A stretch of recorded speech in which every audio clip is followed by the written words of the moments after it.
experience of protests over the last few weeks. The first week we saw protests, they were criticised for being undermanned and unprepared, weren't they? The second week, they were criticised for overreacting, having too many police, and perhaps rather aggressively dealing with students, or certainly that's what the critics would say, by kettling them in. How will they have planned today?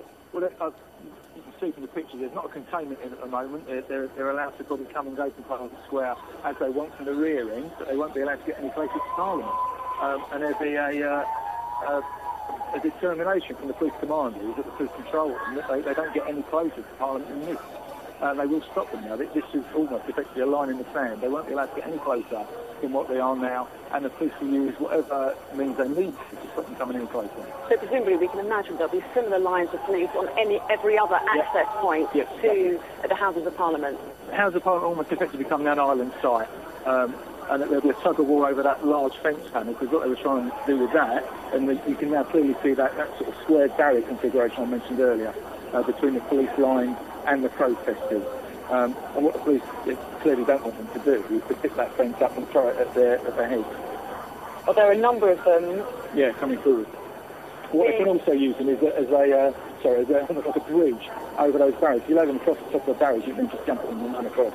Well, let's take ourselves back down inside that crowd of students who are currently wrestling with the barriers between them and the police. Mark White is down in amongst them. Mark, describe the situation where you are now. Well, it's kind of familiar to the situation we were in about a week or two ago, when some of those barriers were being picked up by protesters and thrown towards the police ranks.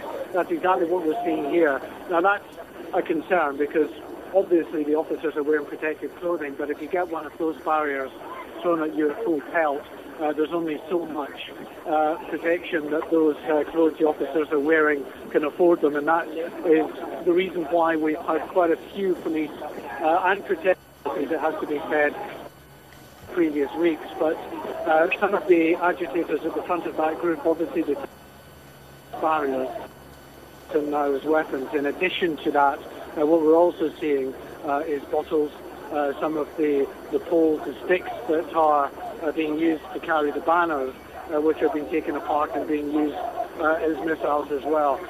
Again, a point I think is worth emphasising is that the vast majority of the people that are here and around me in the square are very peaceful, determined just to make their voices heard, to let those politicians in Westminster know that they are opposed to what they have planned for them in terms of the raise in tuition fees and the changes to that fee structure.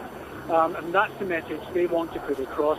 And clearly they, as much as anybody else, will be disappointed if this descends into some kind of violent protest as we've seen in recent weeks.